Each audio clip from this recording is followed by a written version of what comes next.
me answer. 1 second, sorry. I'll post, I'm going to go ahead and post the link too. All Okay. right, so we are recording, and I'll go to your group and start posting the link, okay? Okay, okay. It's all you, girl. Okay. Welcome, everybody. I'm so excited to have you guys here. I know many of you often wonder, why is she so happy all the time? And so it's quite simple. When you understand things this way, nothing bothers you. So it changes your trajectory. I think many of us forget that our inner state of being is really what's dictating what we're seeing outside. And so when we focus on loving that and focus on that inner state of being, we are seeing it below everywhere. And so one of the things that I wanted to start off with was quite simply a little meditation, a little guided meditation. And I'm doing this mainly because many of us have been on this journey for a little while.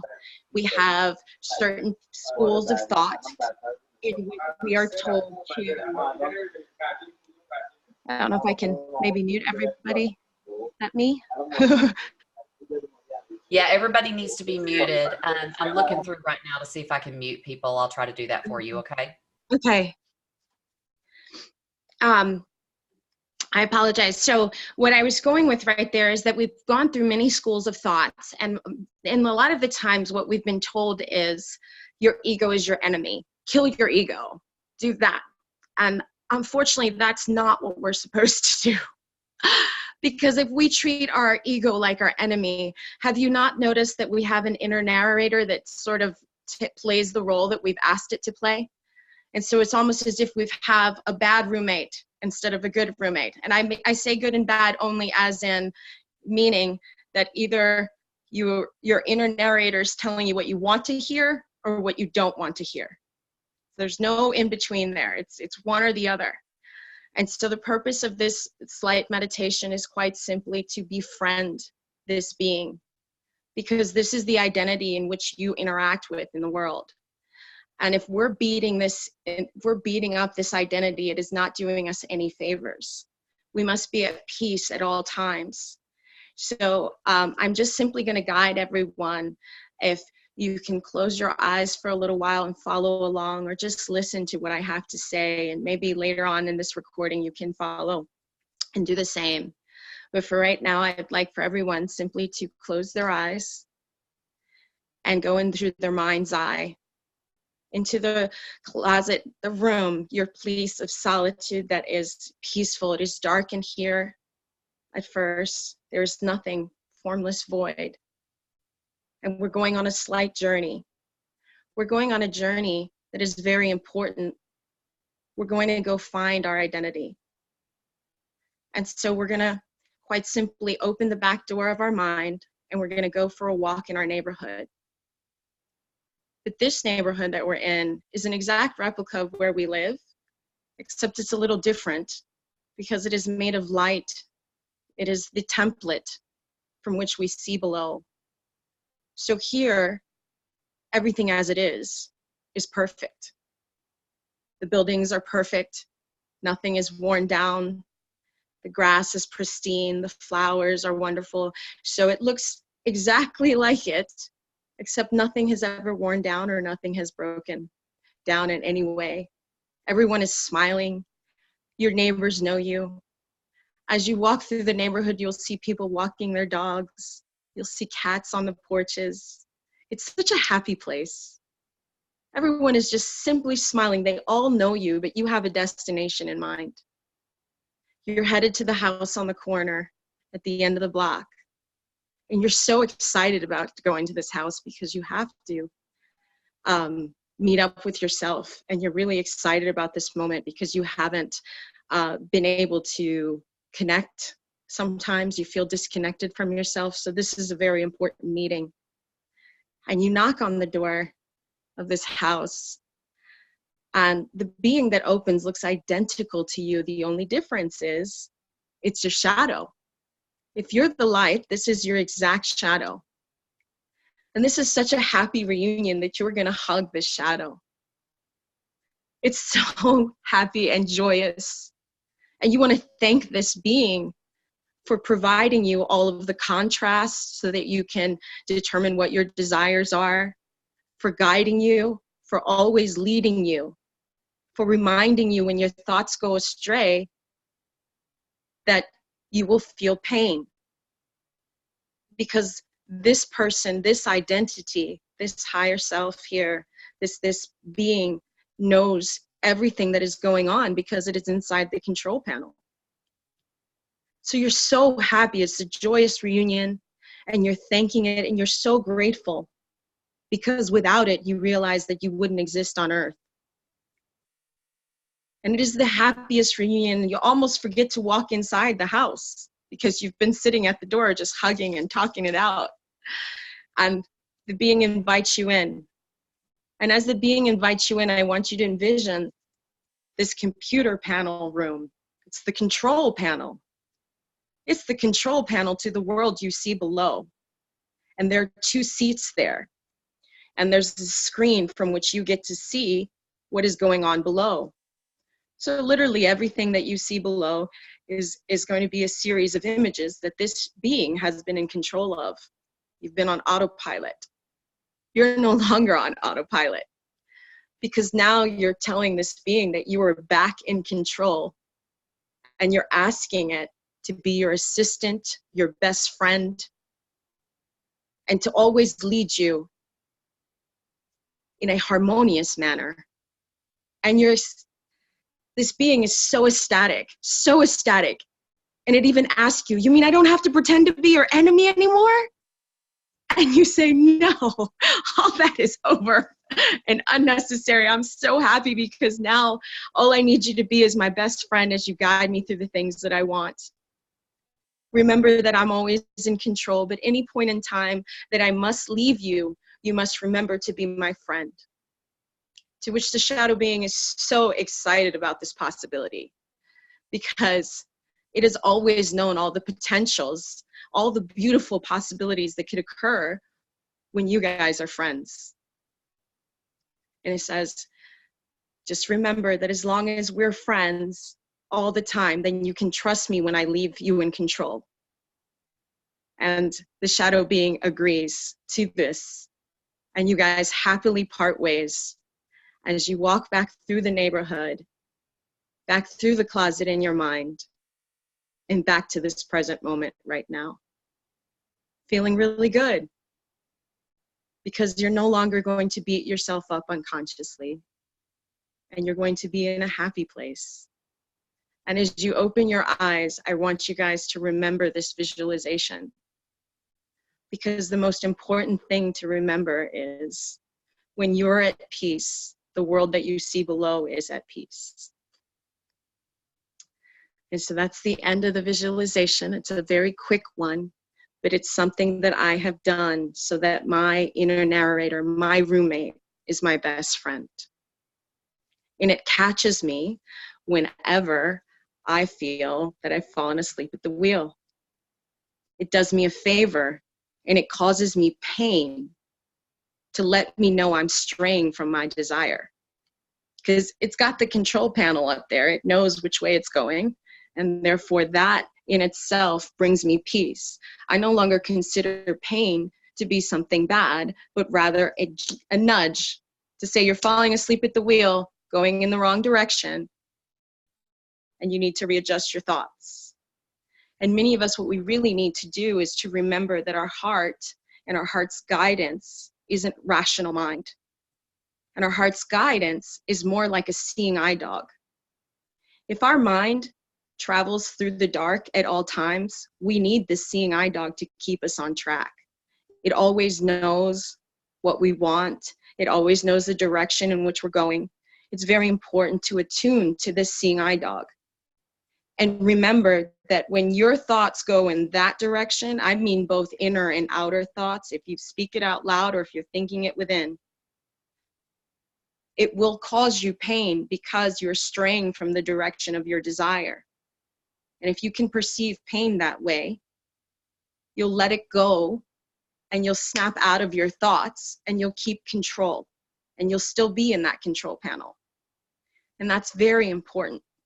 It's very important because it helps to eliminate some of the suffering, because it helps us not to judge the moment as good or bad, because the truth is neither exist. Neither exist. It is not about judging the moment at all. You can descend into any of these things, but if we were to say something is bad, we will descend into a bad experience. Or if we say something is good, we descend into a good experience. But again, it's all an illusion. So I'd like to start off this talk more so with a quote from the Course in Miracles, and I'm going to break it down in a way that everyone can understand. So it begins, nothing real can be threatened. Now, what does that mean?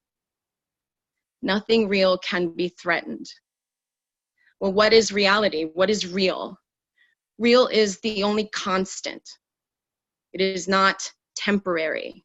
If it is temporary, it is an illusion. And that means not even our bodies are real, which is kind of not what you've been used to, right? But it's temporary. We are here to discover and unify ourself with our collective self. That is the most important thing that we will ever do in our lives. And so it's remembering to maintain the balance. You must love your outer world, but not at the expense of your inner world. Because the truth is, your inner world is dictating what you're seeing outside. So when it says nothing real can be threatened, that means that the real essence of who we are, that is love, that is God, that is eternal, can never be hurt. That's reality. Can never be hurt. As eternal beings, there's nothing that we haven't, we imagine, I suppose you can say, that we can be hurt. But in truth is, we can never be hurt. It's impossible. It's impossible. But you arrive at this conclusion by remembering that we're here on earth to experience a illusion, a state of mind, enjoy an experience. It is temporary, therefore it cannot be real. The next part of the quote says, nothing unreal exists. So what would be unreal? Well, I thought about this a lot, and love is the only constant. Love is the only constant. Therefore, if you are not love, it does not actually exist. Everything else is an illusion. And so the quote ends, herein lies the peace of God. And that truly is the truth. When you understand that quite literally we came down here to experience ourselves and that God could not be separated from itself, ever. We are whole. So in order to experience anything at all, the only way that we can be separated from the whole is to pretend that we are not everything. Jesus often said, I am not of this world. And that is very significant because neither are we. We are just made in the exact same image. Exactly. I am not of this world. That is so important because neither are we. We are not of this world. We must come to this conclusion and understand that deeply, deep within our being, that we simply descended into our experience, and we did so by pretending not to be everything else. That is the only reason we exist as a single entity. That's the only reason. So when you have this sort of peace, you have the ability to look at everybody around you, every situation, and understand that these are your thoughts on display, masquerading as people, places, things, objects. But that's all that it is. It's an illusion. It is temporary. And we are controlling this experience. Our state of being is the only thing that makes the illusion outside of us. And many of us have forgotten that. A lot of the times, if you were to talk to me, you would realize that I see the world backwards from what I used to think. See, what I used to think is that I was separate and I was inside a world and that I was somehow trapped and that I was at the world's mercy. That is what we're supposed to wake up from. That is what we're supposed to know. We are not at the world's mercy. But there were times when I would listen to stories and I would listen to the news and I would listen to the conspiracies and I would listen to all this nonsense. These are stories that I choose to attach to for my entertainment. But at the end of the day, it's not real. In order to take our power back, we must take control of our conscious stories. And sometimes we do need to detach from all of that information so that we can remember who's actually setting the tone here. A lot of times we don't realize that we're the ones setting the tone. So if we choose to descend into a reality where we have chemtrails and we have this and that, that is up to us. It's not real. It's not real. It's there for our entertainment, for us to experience ourselves, to have an experience. But if we choose to take our power back, if we choose to take our control back, if we choose to not adhere and have a good, strict mental diet, then what we experience outside will not seem so chaotic. It is about having a sense of self-love so determined to make sure that they are always at peace, that they're not reactive to the world outside. That's probably the most important thing that you can ever do, because literally 3D is a temporary snapshot of your state of mind. I can't begin to repeat that enough. And so many of us, when we descend into a moment, forget this and somehow feel trapped. And in fact, a lot of the phone calls I get is, I'm stuck in a specific cycle. I don't know why it keeps happening over and over again. Get me out of here, please. Get me out of here. And it's because somehow, in some way, some moment, you've forgotten who the owner of the movie is, who's directing the movie. You've gotten sucked into the movie and played the roles and somehow forgotten that your thoughts are responsible. But you will find that the more present you become to your thoughts, the less you'll get mad at what's going on outside. It's like you can't react. To the degree that I often tell everyone this, because I want to keep this image in your minds. It's something my roommate, after we hugged it out, does for me. And that is, anytime I start to get upset, an image goes up right away in my head. Image goes up right away. And it shows me yelling and having a fit and just having a tantrum in front of a mirror. And I look ridiculous. I just start laughing. Even when I want to get mad, I can't. It just makes me laugh because the image is actually the truth. To yell at someone, to get angry or upset at someone for playing the role that we've assigned them in our mind, whether we inherited the pattern or whether we did so consciously or unconsciously, is silly. It's like we've been yelling, looking around at our house and getting so mad because it's messy. The earth, it's messy. We're yelling, who made all this mess? This is horrible. Ah! And then all of a sudden realizing, oh, I did. And making peace with that and saying, okay, now let me take control of my thoughts. Let me identify what patterns are going on. And let me really, really remember that I can love my outer world, but my inner world is just as important. I must keep it in balance, because when I am at peace, the world around me is at peace.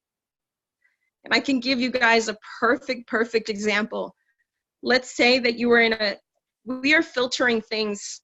We don't realize this, but our body is seeing things filtered. We are multidimensional and we see things through this filter. We have an emotional body that filters what we see and how we see it.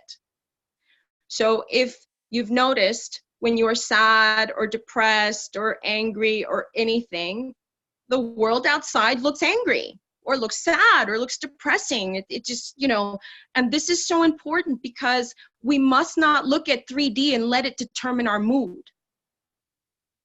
That's where we go backwards. That's where we react.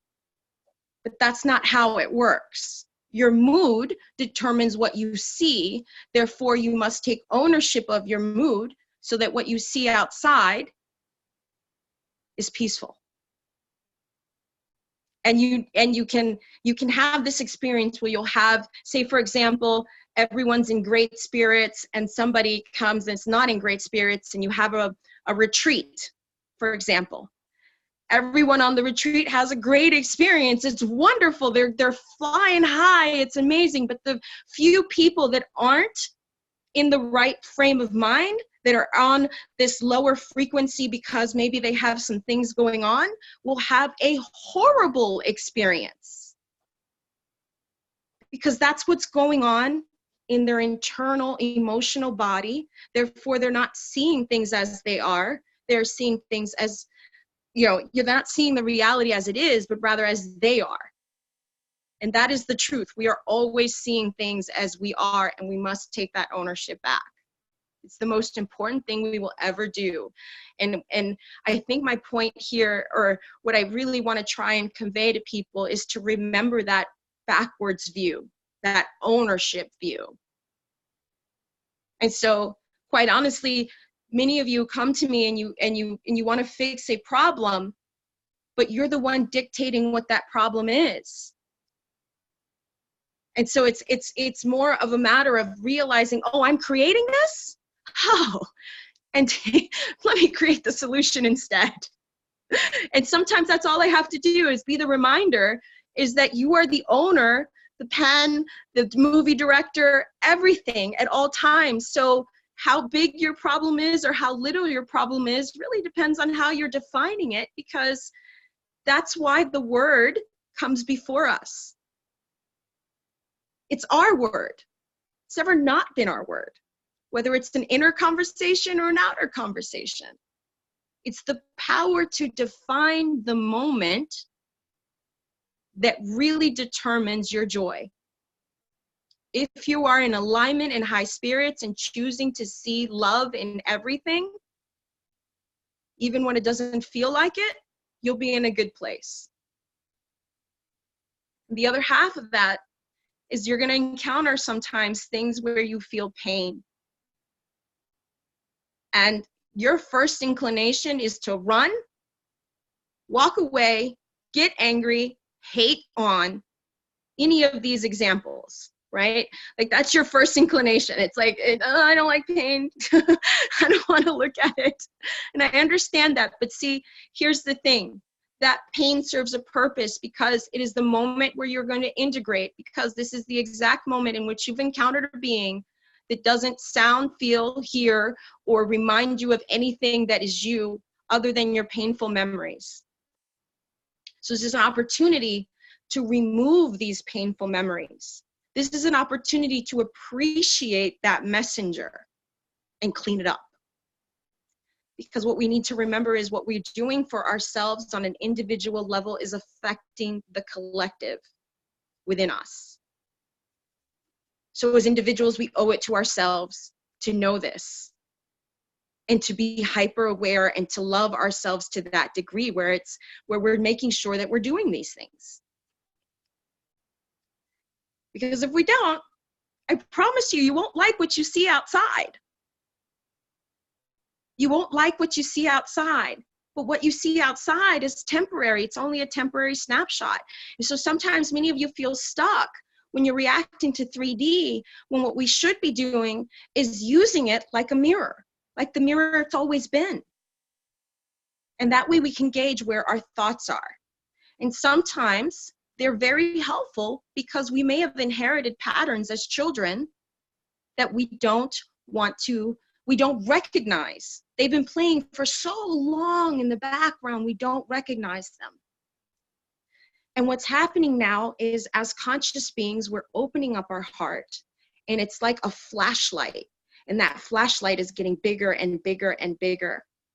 And so more of our unconscious patterns are becoming known to us. And this can be painful to look at sometimes, but we must remember that these are just stories that we're here to correct and fix, inner programs. And we can do that consciously and make sure that we're always constantly cleaning out our perceptions, our stories, examining beliefs. You will find that when you make yourself the priority, the world makes you a priority. Because it's going to be your exact image. And I smile and I laugh, but when I tell you guys how important it is to have that conversation with your reflection, I mean that, because in those moments, what you're really doing is having a conversation with the universe in you. And when you become very present to this, it changes everything, because I promise you, your inner conversations become people. And you love them because you realize that you have two options here. You are always God. You never stop being God. It's never an option. You just pretend not to be. That's all. You pretend not to be. That's really what it is. So in order for your thoughts to be on display, so you can think of it as the God in you is going to play every other role on display so that you can understand yourself. And that's where we must make peace with that. Bring it back home and realize that whatever is going inside of us is exactly what we're seeing in the world. And if we have war within ourselves, there will be war outside. And it looks like we have nothing to do with it, doesn't it? That's where you're wrong. We have everything to do with it. That's why we're here. To take responsibility for the universe we have within.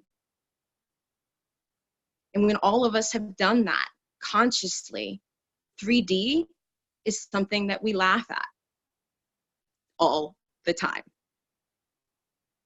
All the time. Because you've recuperated your inner Buddha. And your inner Buddha laughs at everything, even when it appears bad. You make peace. And as you make that transition, it totally changes the way that you see the world, because it becomes the most beautiful thing ever. To look at a stranger, or what appears to be a stranger that clearly cannot be, and see yourself. And see yourself. And every person that ever appears to me, because I have the inside-outside view instead of the outside-in view, you know, it changes everything, because every person that appears to me just feels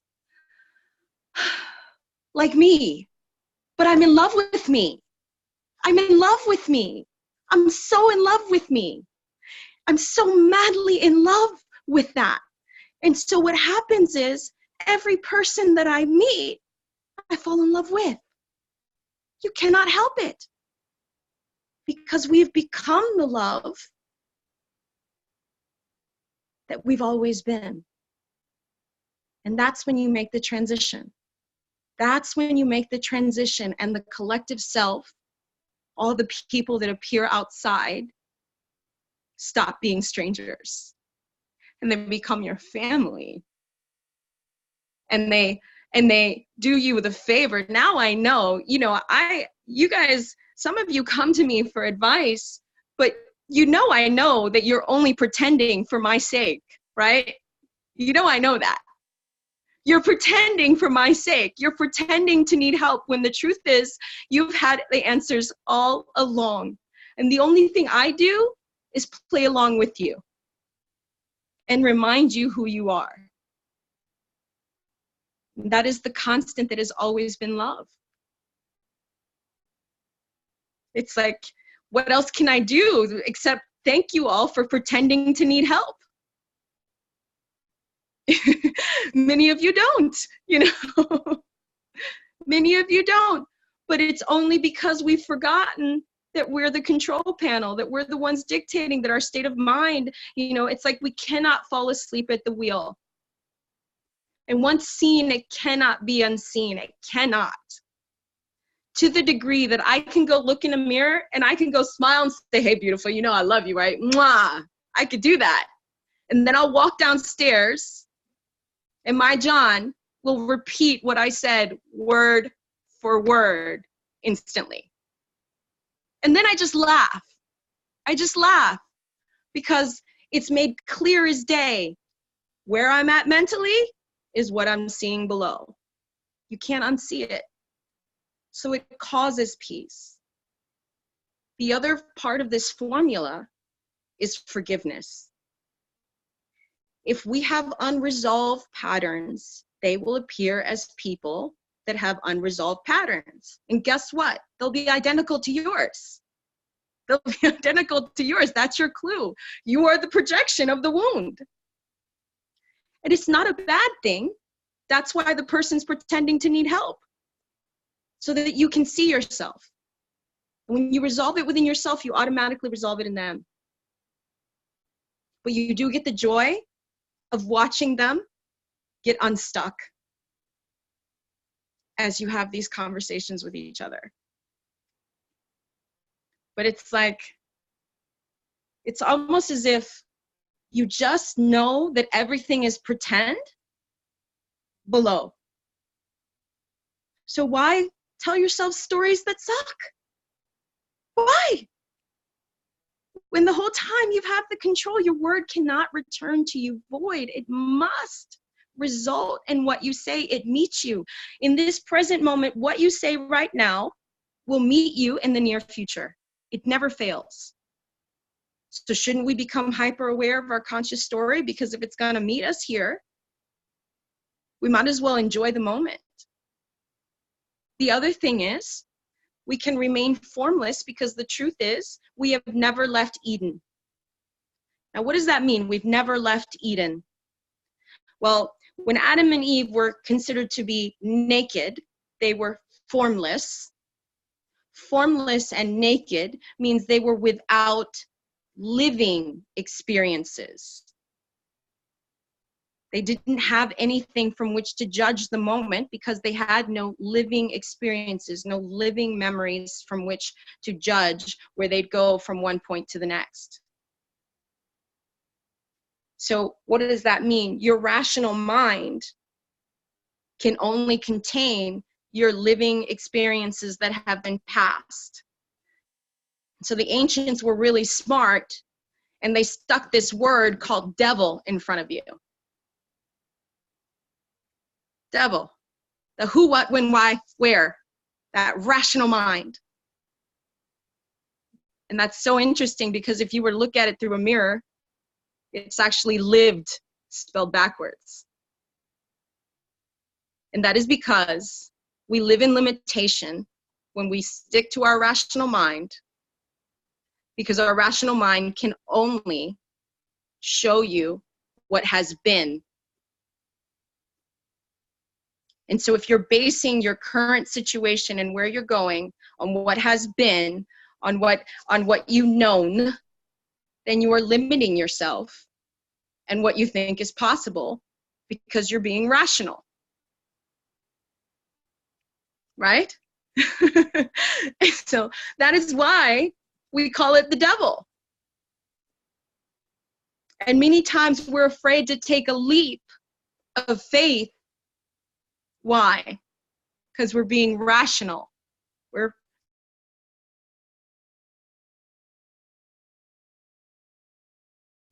listening to the past life. And that determines where we can go or not go. But as unlimited beings, how is that serving us?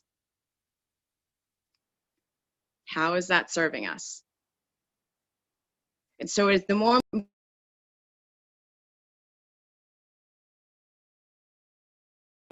maintain our heart coherence, because our heart always knows the way. And when it comes to manifestation, here's the other funny thing. When it comes to manifestation at this level, it becomes realization, and that's it. You don't need all these tools. You don't need all of those things. You can use them, sure, for entertainment. But here's the bottom line. If you desire something, it is of the Father. That means your Father gave it to you before you even asked. And your heart simply knows, has enough sense to trigger you and say, hey, you want this. Hey, you want this, right? This will keep you on the path that our Father designed for us, that would make us happy. But it was already given. And so what I find so comical is many of you are saying, then let me use this tool and let me use that tool. And yes, you can do all that, but you could just make it easier on yourself and just consider your desire as given, because it is. And simply attune to your heart and thank God for it already being given, and speak life into that formless matter that is before you, so that your word can return to you. Because it was given for you from the beginning. Or you can be rational and try and come up with a way to manifest something. But it's a lot easier this way, I promise you. It's a lot easier, you know. That's not to say that I don't have a million tools in my arsenal, because I played with these toys to entertain myself. And that if someone needs some kind of guidance, I could say, try this, try this, try this, try this. Have fun, play with it. The truth is, I already know the outcome. I already know it was given. I already know that. But if I were to tell you guys the answers to the test you're supposed to take, how does that serve you? You wouldn't enjoy the experience. But if you can take what I'm saying and really truly embrace this, it changes everything. It totally changes everything. Because then you stop wanting things. Why would you want what you already are? To want something implies it's not there. Many of you was like, I want this, I want this, I want this so bad, I want this. So as you say, I want this, what you're saying is, it's not there, it's not there, it's not there. That's not serving you. No, our job is to flip that script around and say, thank you, because I know it is there, because it was given, because from the moment I desired it, it was already given. My only job is to feel it already accomplished.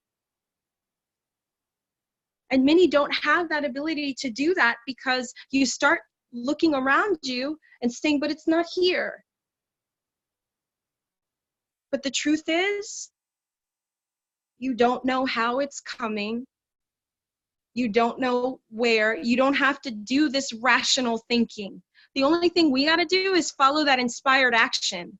If our heart and our gut says, go out of the way to the store 2 miles out of the way, even though you have the exact same store in the corner, you do not allow your rational mind to say, just go to the store in the corner. Your heart said that way. Follow the seeing eye dog and go that way. Because what will happen is, you will go to the store 2 hours away, or, an hour away, whatever, it's a distance, out of your way. And when you walk in, you'll run into your friend that you haven't seen in years. And just maybe that friend has the answer to something you're looking for. Like maybe you wanted to design a perfect job, and the friend that happens to be in that store in that exact same moment says, gosh, girl, I'm trying to hire this person and just haven't been able to find the right fit. Do you know anyone that might be interested in this perfect job that you've always wanted? And you laugh and you're smiling. Guess what? That's how life is supposed to be. It is when you follow your heart. But you have to get out of that rational mind, because quite honestly, that rational mind can be the devil. It starts to limit you. And I'm speaking from experience. I know what I'm saying. It's like I stopped being rational. I need to. That's not saying that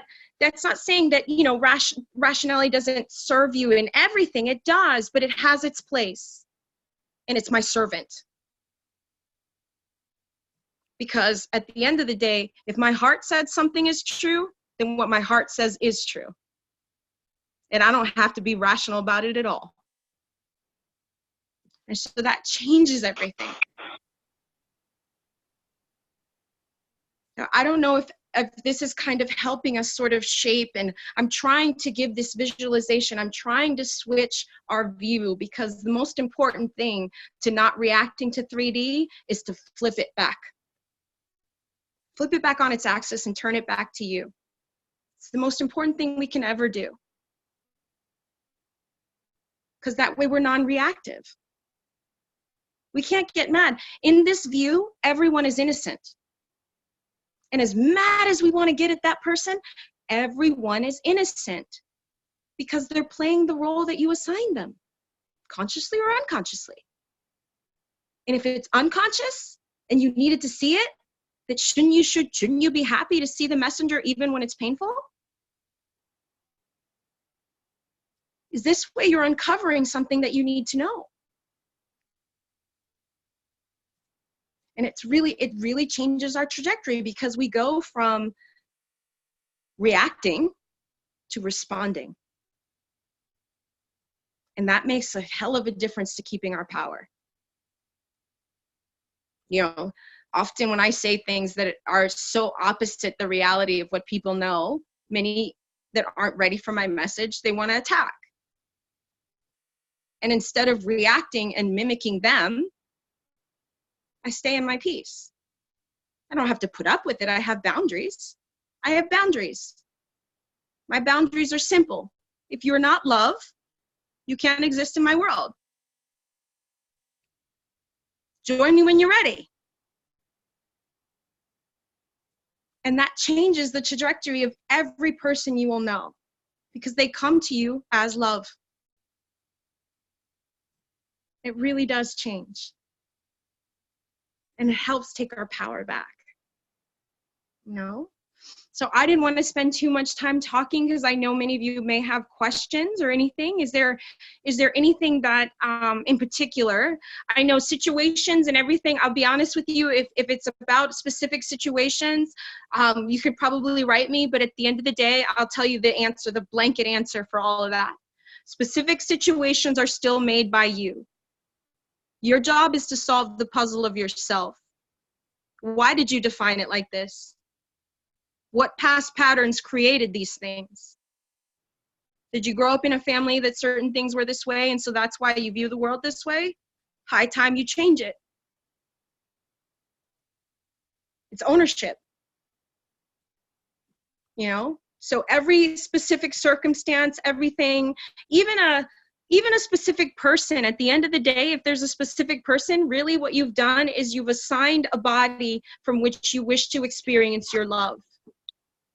And anytime Cindy, I'm in emergency. I have to say something. Yes, sir. I'm sorry I interrupt you, but not at all. I have lost my mother a month ago. Sure. I am feeling Okay. very suicidal. I am feeling Understand. very suicidal. Yes. I understand, sir. Would you like me to tell you a little bit more about what's on the other side? Of course. Yes, please. So on the other side, what really occurs when this occurs, and I'm so sorry for your loss. I say this, but to you it feels like loss. That's what people traditionally say. But let me say this: your mother could never leave you. Your mother exists in your mind right now. She has always been you, the part of you. She cannot leave you. She is actually right now part of the source collective light inside you that you will see in other people. It doesn't make sense right now, because in 3D, we are really seeing a shadow. We're seeing a shadow. But she's part of the light that has always been inside of you. She cannot leave you. In fact, when you've had these memories of your mother, what you're feeling is her presence next to you. When they're really good memories, that's their presence, to the degree that all that they've done is become one with everything. And this is slightly different from our understanding, but many of us think that that our reality, the one that we're having, that we're the ones that are alive. But I got news for you guys. In 3D, we're the ones that are dead. Mortal. True living true living is waking up to our oneness, is realizing that nothing can ever die. But I want to say this in the way that I hope will help you, is that I've had a loss myself, and I understand that loss so well. And it's at some point I realized that my son, because that's what I lost, was always with me, always. And because I now have this view, I see my son everywhere I go. He's part of the collective, just like your mom is part of the collective inside you. It is impossible to be apart. There is no separation in divine mind. And so in order to bridge this gap between her death, her coming to terms with her death right now, is to know that you must bridge the gap and get along into your divine mind and remember that you are one right now. Because if you remember that you are one with everything, then you can exist on the level that she exists within you. But if you're not remembering that you are one with everything and that everything is your consciousness, then it will appear as if you are separate from where she is. That's an illusion. It's impossible to separate.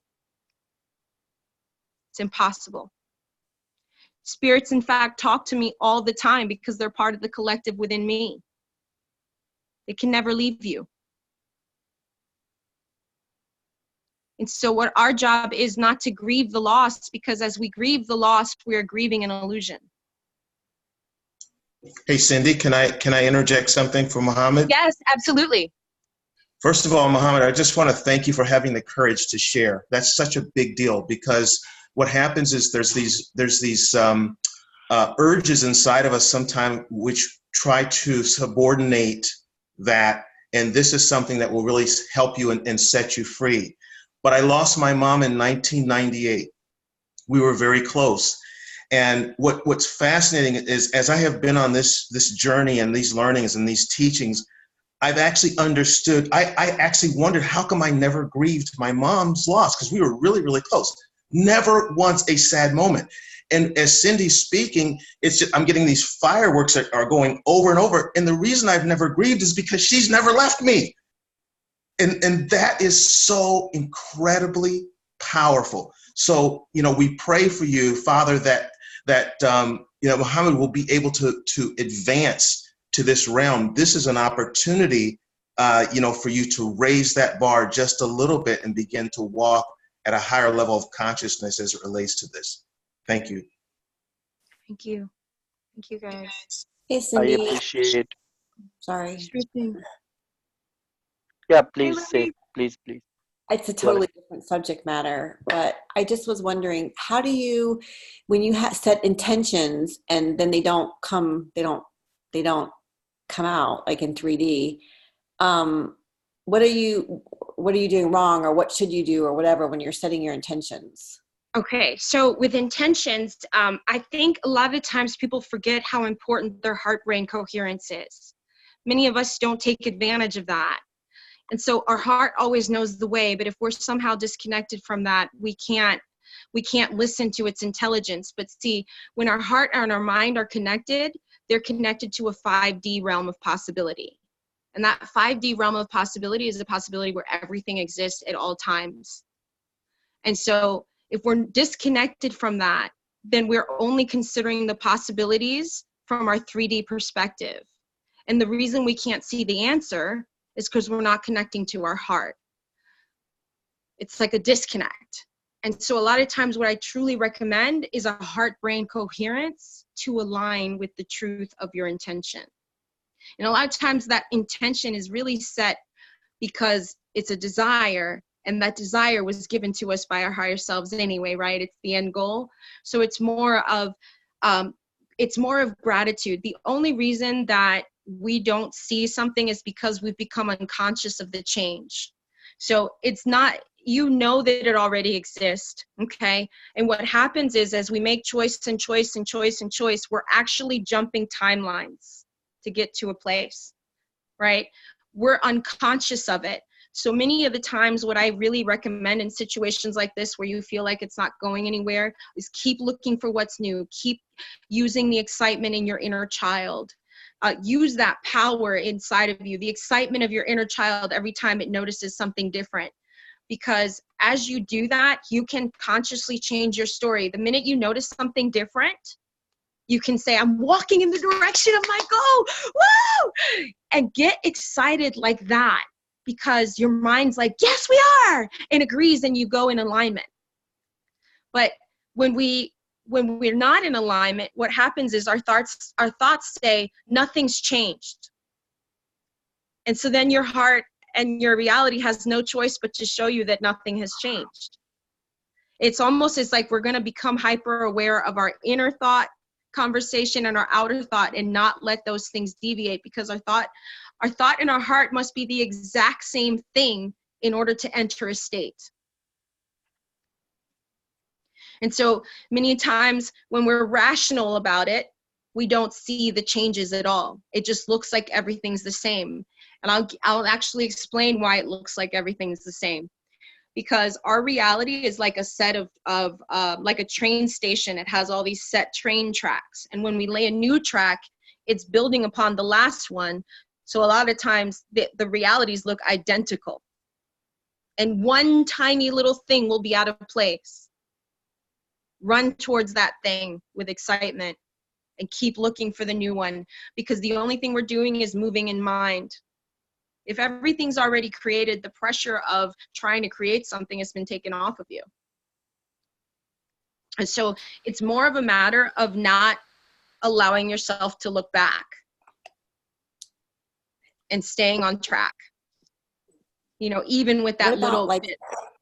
Mm-hmm. What about like spur of the moment intentions? Like if you have plans with someone and you want to cancel them, but you want them to cancel them so you don't feel bad, or something like silly like that.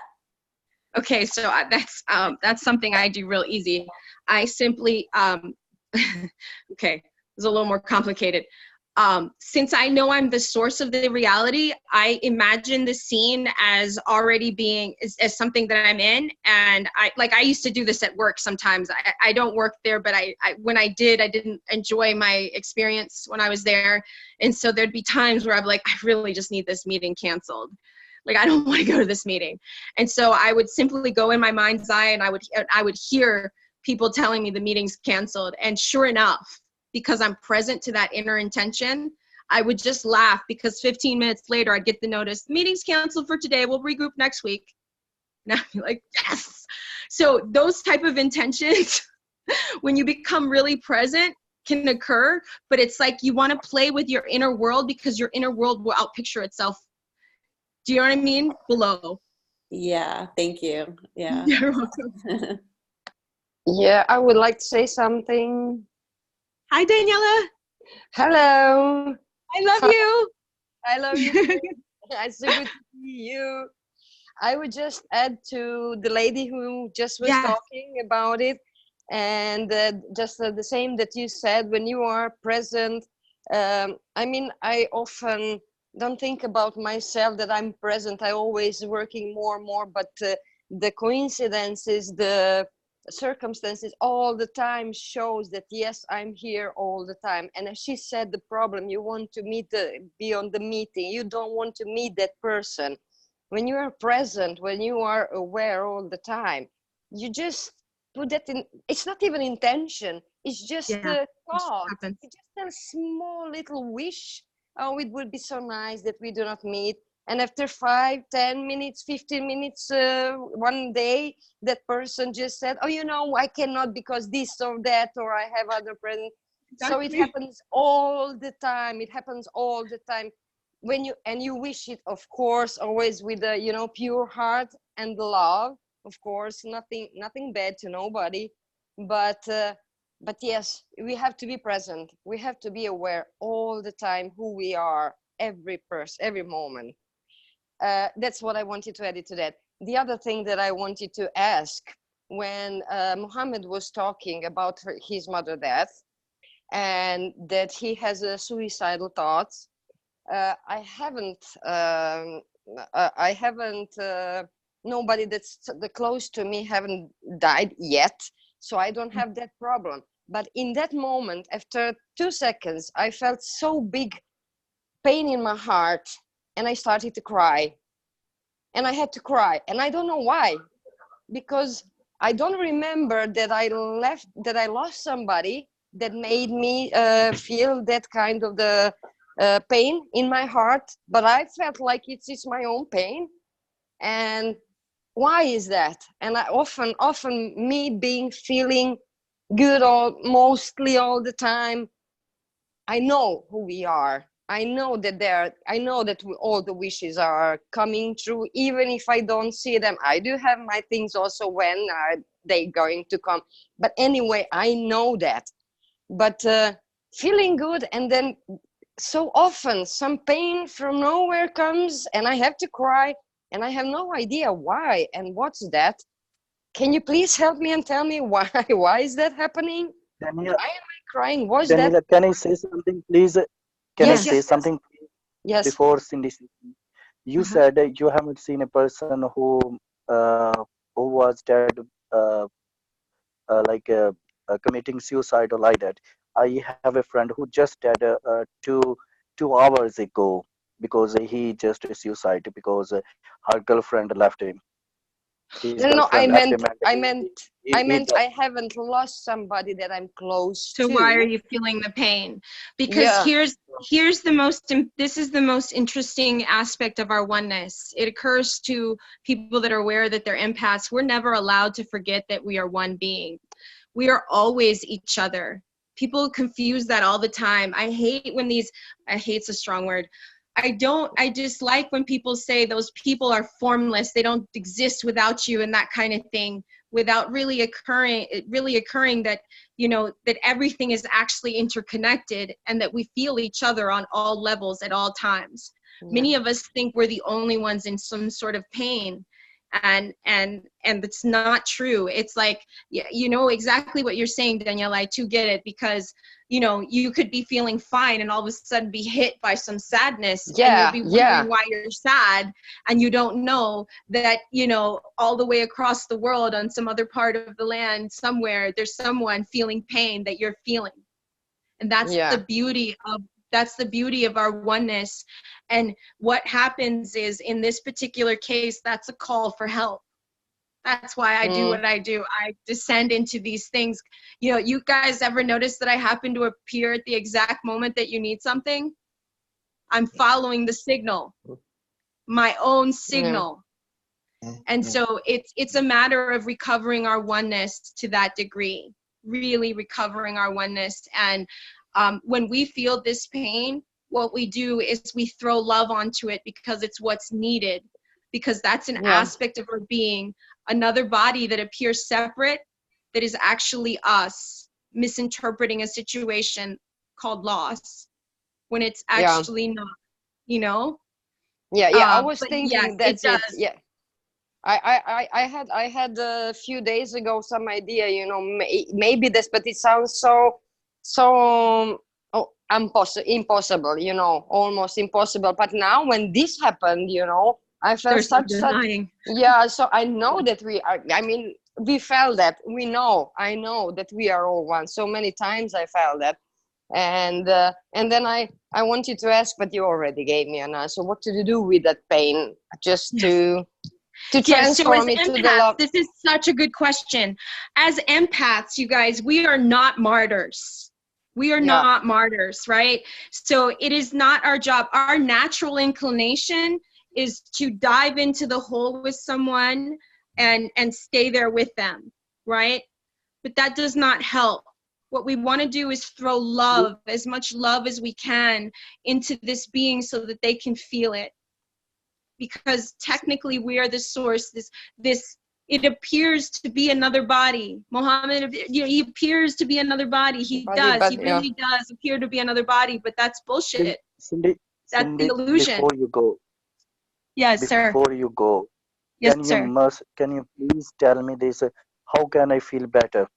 Because I'm Okay. always sad. I'm always in depression. I'm a student of quantum physics, and my exams are coming soon. But I mean, I'm always sad. I'm always in depression. So, can you please tell me anything before you go? So, how can I feel better? A little bit, so I can have my exams, I please. understand. So I would like you to put your hand on your heart, And I'd like you to breathe in it. I'd like you to close your eyes. And I'd like you to envision the light. And touch that heart. And give thanks for your mother's joy. Give thanks because your mother is actually in the most beautiful, beautiful place you can ever imagine. It's the place where I exist, here with you, where we can never be separate. She is so ecstatically happy that I need you to feel happy for her. Because she's in a place where she exists everywhere at once and can never not be at your side. And I need you to start focusing on that heart energy as you start to recharge your batteries, because right now, and I will schedule a call with you. I know we need to schedule a one-on-one. I will schedule a call with you to help you more individually. But what I want to tell you right now is that this is really a celebration of life. Death is imaginary. And right now you're trapped in an illusion in which it looks as if your mom has left you, but she can't. No one can ever leave you. What I'm asking you to do is to connect with the part of yourself that is at peace, because that's how you'll see her again.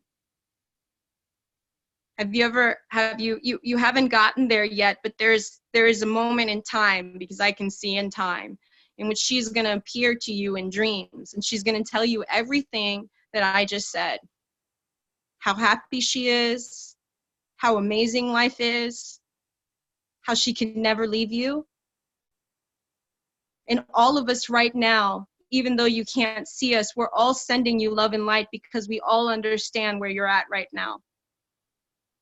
We're embracing you. You're welcome. And yes, I will schedule some time with you. I promise I can help you on this individual basis a little bit better. Much. You're I welcome. will be very Yes. grateful to you. We'll talk very soon after this call, I promise. Okay, thank you. Sure.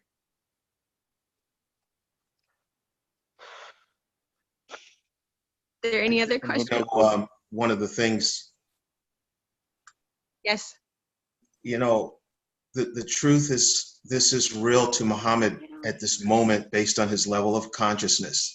And Yes. That is the big issue, that we have to accept that this is very real to him. What's real to him is real to him at the level of consciousness he is living. But it is something that can absolutely be subordinated with help. And God bless you, Cindy, for the work that you're doing. God bless you, Muhammad, for being real and at present with yourself as you are today at this level of consciousness. But you will rise in consciousness and you will win here. Yes, sir. Thank you, sir. Thank you. Thank you. You are loved, Muhammad. And you're not alone in this journey. This was the great plan of God. What we see transpiring at this very moment, we should never forget it, because this was God's plan. Helping each other. This is what it's all about. Hello? Hello? Can I'm I very ask a thankful to question? all of. Yeah, please. Sorry. Can people hear me? Yes. Yes. Oh, hi. It's Karima Ali. Cindy, how are you? Hi, Angel. Hi.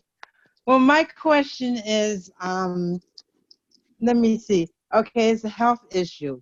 And I hear about all these other things. I know it's the same as getting what you want. It's another desire. But last year, I became disabled by not being able to use my left side. I can't walk and I can't use my hand. So, I mean, my arm, my entire left side. And I have been trying to know, and I tell my family all the time, I know I'm going to walk again. I know it. Yes, you are. But I just don't, even though I say it to myself all the time. Yeah, I say it to myself all the time. And I got you. So never I thinking about it. actually have some time scheduled to speak to you. This situation is similar to my brother's, so I can relate to this. And what we'll be doing together is we'll start a practice in which we're going to start connecting your left and your right brain to reconnect these dormant things. Because what's happened, right? If they're paralyzed, it's almost as if they need to reconnect. And so in cases like this, we do exercises. For example, I would tie your good hand behind your back, and I would force myself to try to use the other one, kind of thing. For example, in this particular case, we can't do that, but what I'm trying to say is force those neurons to relight. So in your mind's eye, if you can envision tying your good hand and close your eyes every single day, and then start and then try your best to use that hand in your mind's eye, you literally start reconnecting these dormant nerve centers. Other things that I want to suggest, there's a machine called a brain tap machine. That's also a very good machine that starts reconnecting these wires. There are salts, there are CBD products, there are types of things that we can sort of help. But at the end of the day, the main concern that you have right now is to connect the two wires, the two sides of your brain. That is the most important thing. Even like almost like a Qigong exercise where you lift the left hand and the right leg, that sort of thing. These exercises, the more we do these in our mind, the more the wires start reconnecting.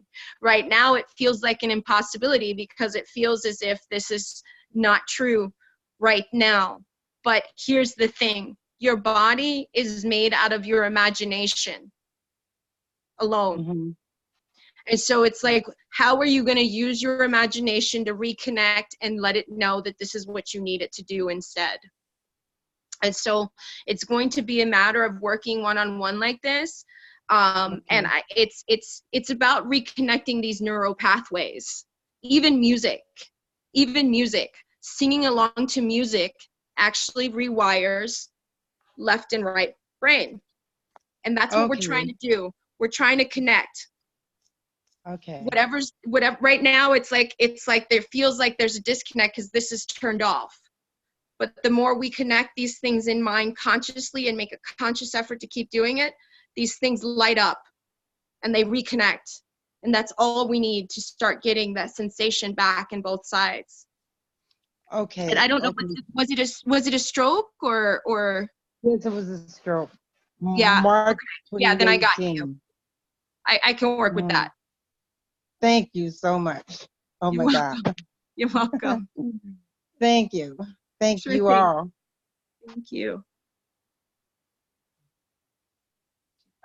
Should I message DM you when we're off, or? Yes. I know I owe you a meeting. I actually, last night I went out for the first time in weeks because I've been at this every day, morning till like 3 a.m. sometimes with some folks. So yeah, last night I took some time off, so I haven't had a chance, and I wanted to say that to everyone. I'm not ignoring anyone right now. I just took a little time for myself to recharge my batteries. But I will be setting up appointments with everyone. Okay, thank you so very much. Sure thing. It's good to hear your voice. Hey!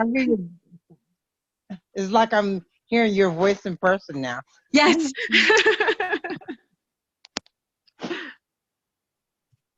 Well, thank you, Cindy. Can I ask a question now?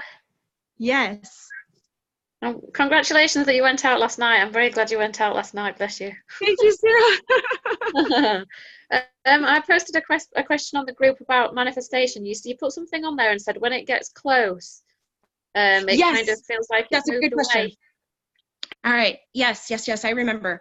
All right. So the question is, when we get closer to a desire, it seems as if the closer we get, sometimes it seems like the world is kind of falling apart before us, and it seems more chaotic. And a lot of times we misinterpret that chaos because we get focused on the chaos, not realizing that this matter must destroy itself in order to reform itself into something else. And so it's more of a matter of staying detached during the chaos, because you can remain formless without judging it, so you can let that part unfold and allow yourself to keep moving. But really what's happening is, on a very high level, we exist at point A and we want to get to point C. So at this high level, we stop existing at A, and we just get to C. On Earth, it doesn't work that way that quickly, right? It just doesn't. But that is what we're trying to do, is replicate what we're doing. And so a lot of times we're here and we're going at the, you know, if we were to slow it down, we'd be going faster than the speed of light to try and get to C. And what happens is something below will get our attention, the chaos, for example. And we'll say, maybe we should take a look at it. What if that causes trouble? And your mind goes, okay, boom. And you crash land at point B, at the destruction part. And so what we want to do in these cases is not do that, not get distracted by that. And if you land at point B, make peace with yourself again, so that you can keep going and say, oh yes, this is, be able to define that moment. Oh yes, this is necessary. The closer I get to my desire, the matter must destroy itself so that I can have something new. And I'm really just witnessing this part of the process. So I know I'm going to see, I just kind of took a little sidetrack to B. And that essence, if you can define these things and have these visuals, you can make peace and then keep going towards your desire. But the key here is not getting caught up on what is supposed to be happening anyway. Because, you know, it does, this is how it works. And it's just, we really get what we focus on. And so we can get stuck in that chaos for a little bit because we're focused on the chaos, instead of just surrendering to it and saying, okay, I got to get back up. I got to get to C. So I'm gonna surrender and accept that this chaos is necessary in order to get to the other side. And a lot of this, I want to give you another bit of a high example, is that we're trying to get to this point and we are formless until we get to this part, you know, point C. You've gone quiet. As we're going in this direction and we land, what we don't realize is in order to have our desire on the 3D world, we experience its loss and the joy of having it all in one box. And Okay. many times we experience the loss before we've even had it, even though we attach to that. That's what we're interpreting.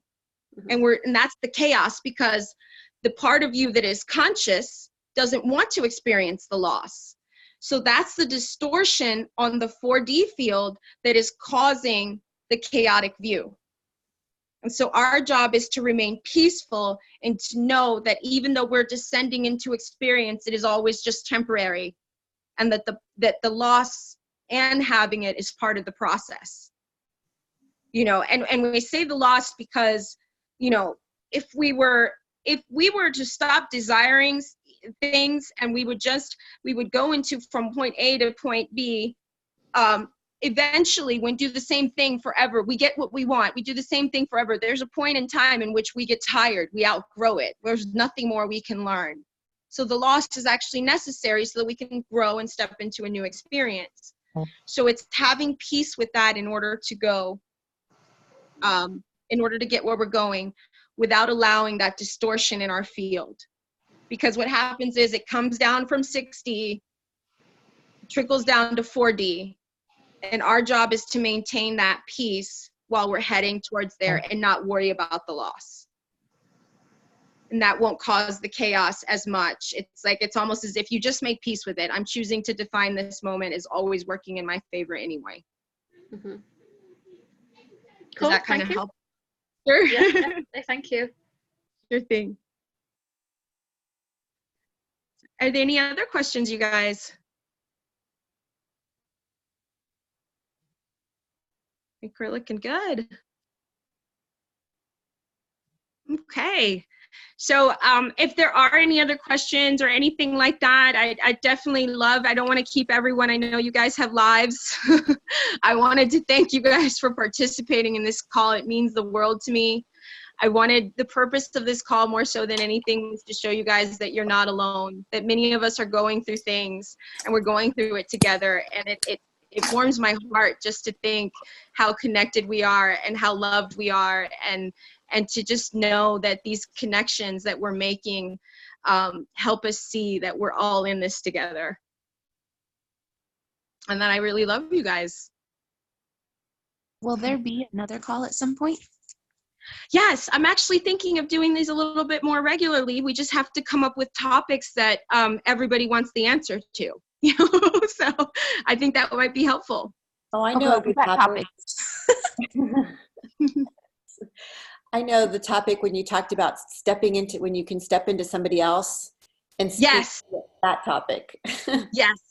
Yes. So that I will explain. I will make a video. It actually came from a beautiful, beautiful woman in Iran who's on this call, who gave me the idea. We were connected, and she simply said to herself, I wonder if this would work. And because I hear everyone's thoughts at once, I was like, that's an awesome idea. And I ran with it, and I put it into play, and it worked.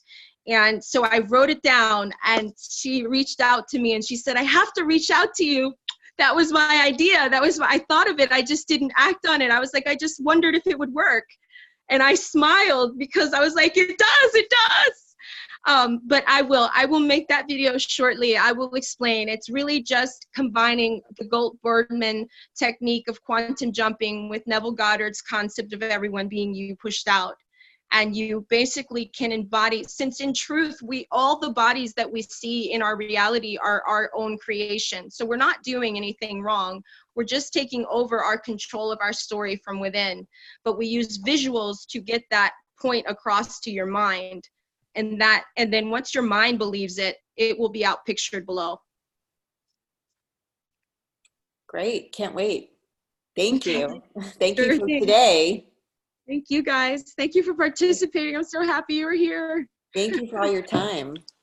Thank you. Thank you so much. Thank you so much, Cindy. Love you, Daniela. I missed I you. love We'll you see you too. soon. Oh, We're in Barbados. Yeah. Yes, we are. Still, we are on Barbados. And I hope you can make also some video about that, you know, what to do with all those pains that comes from nowhere. I mean, I guess so. I'm just cleaning it. Just Ho'oponopono all the time. Yeah. All the For that, I will say this. I learned this when I was about 20 something, and I was trying to understand, because I used to say, just give me the pain, just give me the pain, I can handle it. And then all of a sudden I was like, oh, this pain's a little heavy. And so, but I was determined to handle it. And someone came up to me and said to me, you do realize you're supposed to transmute it, right? You're not supposed to hold on. And I was like, oh, you know, that was, you know, and so I envision myself, I use the violet flame. Whenever I start to feel that pain, I follow the signal and I throw violet fire on it. And violet fire is the same fire that Moses saw when the bush was burning. That's how come he knew that it wasn't a normal fire. And he said, that's the light of God, right? And so that specific color actually transmutes our stories and our karma very much in the same way that Ho'oponopono mantra clears our thoughts. And so when we do that, we take that sad energy and we transmute it with that flame. And that's kind of a tool. I almost picture myself as this little box. And, you know, I just, like, to me, I just say to people, just give me all your pain. I really don't care. Just give it to me, because it bounces off. Whereas in before, I would feel it and I would, you know, and it would really take me down. And I know what you're talking about. So that transition of, it's okay, I feel it, I acknowledge it, but I also transmute it simultaneously.